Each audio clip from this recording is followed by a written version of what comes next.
नमस्कार, आप देख रहे हैं एएनजी न्यूज। आपके साथ मैं नीला। शहर और आसपास की खबरों को लेकर हम हाजिर हैं। शुरू करेंगे प्रमुख खबरों से। शहर में दिख रहा है चोरों का बोलबाला। 2 अलग अलग थाना क्षेत्रों में हुई लाखों की चोरी, पुलिस जुटी जांच में। जैक बोर्ड द्वारा जारी किए गए इंटर के रिजल्ट का जारी है विरोध। विद्यार्थी परिषद ने फूंका जैक के अध्यक्ष का पुतला।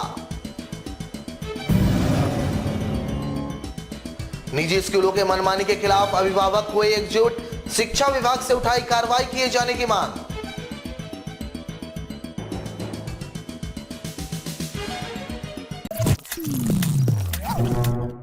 अब खबरें विस्तार से। परसोडी में एस्बेस्टर काट कर 2 दुकानों में चोरी की घटना को चोरों ने अंजाम दिया। जहां एक दुकान से 45,000 नगद की चोरी हुई तो वहीं दूसरी दुकान से सामानों को क्षतिग्रस्त कर दिया गया।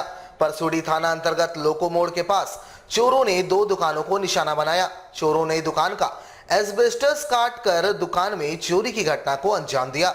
इधर सूचना पाकर परसोडी पुलिस भी जांच करने पहुंची। चोरों ने सोनारी निवासी हरविंदर सिंह के गैरेज और उसके बगल में एक फर्नीचर दुकान में चोरी की। चोर एस्बेस्टर को काटकर दुकान में घुसे और चोरी कर ली। हरविंदर सिंह के अनुसार उनके दुकान में महाजन को देने के लिए 45,000 रुपए नगद रखे हुए थे, जिसकी चोरी हो गई। वहीं उनके पड़ोस में नालंदा फर्नीचर को भी निशाना बनाया। वहीं पीड़ित दुकानदारों के द्वारा परसोडी थाने में लिखित शिकायत दर्ज करवाई गई। वहीं घटनास्थल पर पहुंचे पुलिस पदाधिकारी ने कहा कि 2 दुकानों के एस्बेस्टर को काटकर चोरों ने चोरी की घटना को अंजाम दिया है, जिसकी जांच की जा रही है। जी, परसोडी थाना अंतर्गत लोको मोड़ में सूचना मिला था कि बीते रात्रि में कुछ चोर, एस्बेस्टस का छत है, काफ़ी पुराना हो चुका है, ऊपर से उसी रास्ते से आए हुए थे और एक सिमरन ऑटो है दुकान, उसी में वो लोग घुसकर और गल्ला से कुछ पैसा लेकर गए हैं। आगे जांच किया जाएगा। जांच के बाद आगे तक कार्रवाई किया जाएगा। जमशेदपुर में चोरों का आतंक सर चढ़कर बोल रहा है। जहां शुक्रवार को परसोडी और मानगो थाना क्षेत्र में चोरों ने चोरी की घटना को अंजाम देकर पुलिस के समक्ष चुनौती पेश कर दी है। परसोडी में जहां लोको मोड़ स्थित 2 दुकानों में लाखों की चोरी हुई, वहीं मानगो ग्रीन सिटी स्थित डायमंड अपार्टमेंट के क्वार्टर संख्या 12 में चोरी की घटना ने सबको सख्ते में डाल दिया। हाई सिक्योरिटी वाले सोसाइटी में चोरी की घटना के बाद जहां सोसाइटी के सुरक्षा सवालों के घेरे में है, वहीं पुलिस के लिए भी ये चुनौती बन गई है। आपको बता दें कि इस सोसाइटी में राज्य के पूर्व मंत्री रामचंद्र सहित शहर के कई वीआईपी का आवास है। बताया जा रहा है कि चोरों ने यहां अलमारी से रखे 10,000 नगद सहित लाखों के जेवरात पर अपना हाथ साफ किया है। हम रांची गए हुए थे तो फिर मेरे हस्बैंड कॉल किए कि अपना फ्लैट में चोरी हो गया। तो वहाँ से वापस आए घर देखे तो सारा कुछ टूटा हुआ बिखरा हुआ है। कुछ ज्वेलरी था और 10,000 कैश था। 2 लाख होगा शायद। जानकारी हमको आज सुबह मिला 11 बजे। तोड़ दिया, ताला वैसे ही लटका हुआ है, वो पूरा कुंडी ही निकाल दिया। अलमारी देखे तो सारा तो ठीक ठाक है, बस ज्वेलरी का बॉक्स बाहर निकला हुआ है। झारखंड एकेडमिक काउंसिल द्वारा इस साल जिन छात्रों को फेल किया गया है, उनका आंदोलन लगातार जारी है। अखिल भारतीय विद्यार्थी परिषद ने जैक द्वारा घोषित परिणाम पर विरोध में साक्षी गोलचक्कर में जैक के अध्यक्ष का पुतला जलाया और यह मांग की कि जिन छात्रों को फेल किया गया है उन्हें पास किया जाए, अन्यथा सारे विद्यार्थियों का फिर से परीक्षा लिया जाए। और उन्होंने कहा कि जैक की दोहरी नीति नहीं चलेगी। आपको बता दें कि वैश्विक महामारी के कारण इस साल जैक बोर्ड ने औसत ग्रेडिंग के अनुसार छात्रों का परिणाम जारी किया है, जिसमें लगभग सभी छात्र पास हुए हैं, लेकिन राज्य भर में 35,000 छात्रों को फेल होना पड़ा है। इसको लेकर छात्र और छात्र संगठन आंदोलित है। आज पुतला दहन हम लोग अरविंद जी का कर रहे हैं, जैक प्रेसिडेंट का। विगत जब से रिजल्ट आया है तब से स्टूडेंट को बिना वजह फेल कर दिया गया। यह रिजल्ट का क्या आधार है, यही हमारी मांग है।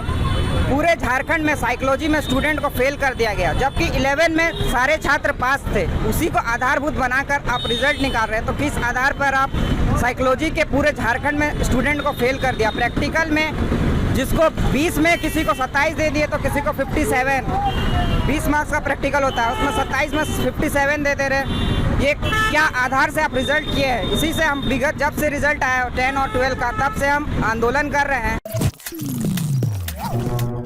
जमशेदपुर के निजी स्कूलों द्वारा फीस बढ़ोतरी के खिलाफ जमशेदपुर अभिभावक संघ द्वारा लगातार विरोध जारी है। शुक्रवार को सोनारी खूंटाडीह स्थित आरएमएस स्कूल द्वारा बगैर अभिभावकों को विश्वास में लिए 30% फीस में बढ़ोतरी के खिलाफ जमशेदपुर अभिभावक संघ और फीस कमेटी में शामिल अभिभावकों ने जिला शिक्षा अधीक्षक के कार्यालय पर जोरदार प्रदर्शन करते हुए मांग पत्र सौंपा, जिसके माध्यम से उन्होंने स्कूल प्रबंधन पर राज्य सरकार और शिक्षा विभाग द्वारा जारी किए गए आदेशों का उल्लंघन करने का आरोप लगाया। आरएमएस हाई स्कूल खूंटाडीह के प्रिंसिपल द्वारा झारखंड शिक्षा निधिकरण संशोधन अधिनियम की अवमानना करते हुए गलत तरीके से फीस समिति का गठन किया गया था, जिसका अभिभावकों ने विरोध किया था। और उस कमेटी की आड़ में स्कूल के प्रिंसिपल द्वारा इस सत्र में पिछले सत्र की अपेक्षा इस सत्र में 30% फीस की वृद्धि कर दी गई थी, जिसका स्कूल के अभिभावक और जमशेदपुर अभिभावक संघ ने संयुक्त रूप से विरोध किया था। और जिला शिक्षा अधीक्षक महोदय ने उस गलत स्कूल की गलत नीति को सही पाया और उसको उस समिति को भंग कर दिया था। आदेश पत्र भी इस संबंध में जारी हुए थे। उसके बावजूद जब अभिभावक अभी फीस जमा करने स्कूल जा रहे हैं तो स्कूल के प्रिंसिपल द्वारा उस आदेश को न मानते हुए कहा जा रहा है कि जो मैंने फीस बढ़ाया था वही मैं लूँगी, अदरवाइज जो है आपके बच्चे का नाम स्कूल से काट दिया जाएगा। आज जमशेदपुर अभिभावक संघ स्कूल के अभिभावकों के साथ जिला शिक्षा अधीक्षक के समस्त सभी बातों को रखते हुए यह मांग करने आए कि उनके द्वारा जो आदेश जारी किया गया है उसको मानने के लिए स्कूल को आदेश दें।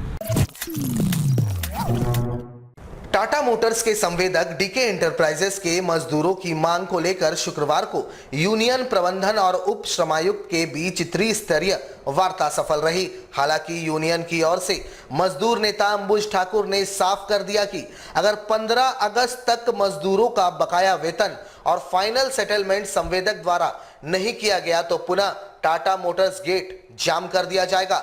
वैसे शुक्रवार को त्रिस्तरीय वार्ता को उन्होंने सकारात्मक बताया। उन्होंने बताया कि वार्ता के दौरान प्रबंधन द्वारा यूनियन के सभी मांगों पर सहमति जताई गई, साथ ही जल्द बकाया वेतन और फाइनल सेटलमेंट देने पर प्रबंधन तैयार हो गई। टाटा मोटर में डीके इंटरप्राइजेज नामक एक ठेकेदार था। दिसंबर माह 2020 में ये तमाम मजदूरों को बैठाया है। उसको लेकर के हम लोगों ने उप श्रमायुक्त महोदय के यहाँ ज्ञापन दिया था और उसी पर आज तिथि निर्धारित की गई थी। प्रबंधन के तरफ से आकर के समय मांगा है लोग। उप श्रमायुक्त साहब ने डीएलसी साहब ने कहा है कि ज़्यादा समय आपको नहीं मिलेगा, जल्द से जल्द इन तमाम मजदूरों की समस्या का समाधान करें। और यही कह करके आज इस वार्ता में प्रबंधन भी आया था। यहाँ पर उप श्रमायुक्त थे, मजदूर के तरफ से हम लोग थे।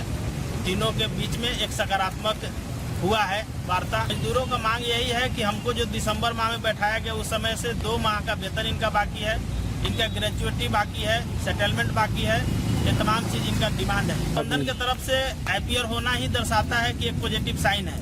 अगर इसमें सकारात्मक देखते हुए वो लोग रास्ता निकाल लेते हैं तो बेहतर है, नहीं तो हमने तो कहा है कि 15 अगस्त के बाद हम स्वतंत्र होंगे आंदोलन करने के लिए। पूर्वी सिंहभूम जिला अंतर्गत कमलपुर थाना क्षेत्र के गेंगड़ा गांव में घर निर्माण को लेकर पड़ोसियों द्वारा एक महिला समेत बच्चे के साथ मारपीट कर घायल किए जाने का मामला सामने आया है। प्राप्त जानकारी के अनुसार कमलपुर थाना अंतर्गत गेंगड़ा गांव निवासी महिला गुलाबी महतो ने स्थानीय कमलपुर थाने में लिखित शिकायत की है कि उनके पड़ोसी केबूदास समेत अन्य लोगों ने घर निर्माण को लेकर हुए विवाद में उन पर तथा उनके बच्चे के साथ मारपीट की। साथ ही आरोपियों ने उनके घर में तोड़फोड़ की घटना को भी अंजाम दिया।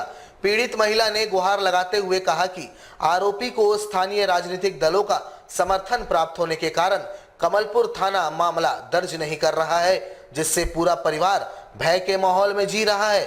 पीड़ित महिला ने स्थानीय पुलिस प्रशासन से मदद की गुहार लगाई है। मेरा मकान तोड़ दिया केबूदास रुटूदास, इसलिए हम बोल रहा मेरा लड़का को भी मतलब मार दिया सर में, मेरे को भी मुंह में मार दिया, इसलिए मेरा आवाज़ भी ज़्यादा मतलब नहीं निकल रहा। ऐसा मतलब और भी पहले मतलब मेरा मुर्गी 5-6 ठो मार दिया था, उसमें भी कुछ नहीं किया, थाना वाला भी कुछ नहीं किया, कोई भी कुछ नहीं किया। मेरा बीवी था उस टाइम, हम नहीं था, उड़ीसा में था, तो मेरा बीवी को भी साथ आया, बहुत परेशान किया। सुबह जाता शाम को आता, सुबह जाता शाम को आता, 5-6 रोज़ मार दिया। थाना वाला भी कुछ नहीं काम किया, थाना गया था 5-6 रोज़, कुछ नहीं काम हुआ। शुक्रवार को गोविंदपुर सर्वदलीय संघर्ष समिति के बैनर तले जिले के उपायुक्त को क्षेत्र की समस्याओं को लेकर चलाए गए हस्ताक्षर अभियान की प्रति सौंपी गई। इसमें 1000 लोगों का हस्ताक्षर करवाया गया है। समिति की ओर से बताया गया कि इस बैनर के तले सभी राजनीतिक दलों के लोग एकजुट हैं। इसके अलावा पंचायत प्रतिनिधि भी शामिल हैं ताकि गोविंदपुर की समस्याओं का समाधान कराया जा सके। गौरतलब हो कि गोविंदपुर क्षेत्र में इन दिनों जर्जर हो चुके सड़क, गंदगी के साथ सड़क पर जल जमाव के कारण क्षेत्र के लोग नरकीय जीवन जीने को विवश है। इसके अलावा जलापूर्ति योजना का भी लाभ लोगों को नहीं मिल रहा है। गोविंदपुर को हाईवे से जोड़ने वाली सड़क का भी बुरा हाल है। आए दिन लोग दुर्घटनाओं के शिकार हो रहे हैं। गोविंदपुर सर्वदलीय संघर्ष समिति ने गोविंदपुर की समस्याओं को लेकर के गोविंदपुर में हस्ताक्षर अभियान 2 दिन चलाया। चांदनी चौक पर, राम मंदिर बस स्टैंड पर, और 1000 से ज़्यादा लोगों ने हस्ताक्षर कर अपनी पीड़ा को आज हम लोग ज्ञापन के माध्यम से डीसी साहब को सौंपने का काम कर रहे हैं। और आज सभी राजनीतिक दल के लोग, सामाजिक संगठन के लोग, पंचायत प्रतिनिधि के लोगों को भी धन्यवाद देना चाहते हैं कि हम लोग गोविंदपुर में पार्टी के विचारधारा से उठकर जनता की सेवा के लिए सब लोग एक मंच पर आकर हम लोग काम कर रहे हैं। टाटा पावर मोड़ से लेकर पिपला तक जो सड़क गोविंदपुर होते हुए जा रही है, गोविंदपुर में कार्य अधूरा है, उसको अविलंब पूरा किया जाए। गोविंदपुर में पेयजलापूर्ति योजना का लाभ अभी भी बहुत ऐसे घरों में नहीं मिल रहा है और पानी सड़क पर बहुत सारे जगहों में लीकेज है। तो ये दूसरी मांग है कि जलापूर्ति योजना का लाभ सभी घरों में मिले और जो लीकेज है वो अविलंब रोका जाए। एलिवेटेड फ्लाईओवर कॉरिडोर जो गोविंदपुर के विकास के लिए, जमशेदपुर के विकास के लिए बहुत ज़रूरी था, जो टेक्निकल कारणों से काम रुक गया है, उससे हम डीसी साहब को भी अवगत कराएंगे कि सरकार से बात करके एलिवेटेड फ्लाईओवर कॉरिडोर का निर्माण जल्द से जल्द हो। जमशेदपुर के बरवा माइंस कैरेज कॉलोनी के दर्जनों लोगों का सरकारी ग्रीन राशन कार्ड निरस्त कर दिया गया है, जबकि वे सरकारी अहर्ता को पूरा करते हैं और सभी अनुसूचित जाति के हैं। शुक्रवार को भाजपा अनुसूचित जाति मोर्चा के प्रदेश उपाध्यक्ष विमल बैठा सभी जरूरतमंद लाभुकों के साथ जिला मुख्यालय पहुंचे और उन्हें सरकारी राशन कार्ड मुहैया कराने संबंधी एक मांग पत्र सौंपा। इसके माध्यम से उन्होंने बताया कि पिछली भाजपा सरकार के कार्यकाल में सभी लाभुकों को सरकारी राशन मिल रहा था, मगर वर्तमान हेमंत सोरेन की सरकार ने इनके सुविधाओं को रोक दिया है। विधानसभा अंतर्गत कैरेज कॉलोनी का मामला है। यहाँ पे अनुसूचित जाति लोग निवास करते हैं और जिनकी स्थिति ऐसी बनी हुई है कि 2 वक्त की रोटी उनके लिए संघर्ष है। और उसके बाद उनका जो राशन कार्ड था वो लगभग 83 लोगों का वहाँ पर ग्रीन कार्ड में उनको डालना था और वो उसको उन लोगों को पेंडिंग कर दी।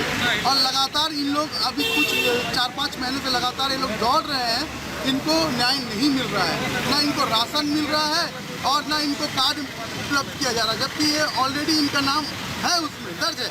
उसके बाद भी यहाँ पर बहुत बड़ा खेला हो रहा है। तो हम लोग यही डी साहब पे मांग करने के लिए आए हैं कि जो भी मामला है उसको जांच करके जल्द से जल्द इनको हक दिलाने का काम किया जाए।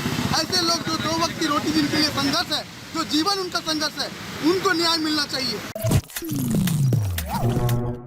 कांग्रेस पार्टी मानगो मंडल के द्वारा जमशेदपुर एमजीएम अस्पताल ब्लड बैंक में रक्तदान शिविर का आयोजन किया गया, जहां बड़ी संख्या में कांग्रेसियों ने रक्तदान किया। मानगो कांग्रेस मंडल अध्यक्ष ईश्वर सिंह ने कहा कि एमजीएम अस्पताल में गरीब तबके के लोग इलाज के लिए आते हैं और रक्त की कमी अक्सर यहां रहती है। वैसे जमशेदपुर ब्लड बैंक में रक्त उपलब्ध होता है, लेकिन वहां प्रोसेसिंग चार्ज लिया जाता है, जो गरीब तबके के लोग देने में सक्षम नहीं होते हैं। इस कारण कांग्रेस के युवा नेताओं ने एमजीएम में रक्तदान किया ताकि यहां पहुंचने वाले तमाम मरीजों को रक्त उपलब्ध हो सके। तो यहाँ पर ब्लड डोनेट का कार्यक्रम का आयोजन किए हैं कांग्रेस पार्टी की तरफ से। हम लोग एक दिन आए थे यहाँ ब्लड लेने के लिए, तो हमें यहाँ ब्लड मिला था, लेकिन हमको लगा यहाँ पे ब्लड युवाओं का पीढ़ी हम लोग के साथ है और हम लोग यहाँ युवा एक साथ एकजुट होकर ब्लड देने के लिए MGM अस्पताल में आए ताकि हम लोग का ब्लड गरीब जरूरतमंदों को उपयोग में आ सके। आगे जरूरत पड़ते रहेगा, हम लोग का युवाओं का टोली पूरा एकजुट होकर हम लोग ब्लड डोनेट करते रहेंगे MGM अस्पताल में। हमारे साथ लगातार जुड़े रहने के लिए आप हमें YouTube पर जरूर सब्सक्राइब करें। आज के लिए बस इतना ही। कल आपसे फिर मिलेंगे कुछ नई खबरों के साथ। तब तक के लिए AMG न्यूज़ की पूरी टीम को दीजिए इजाजत। नमस्कार।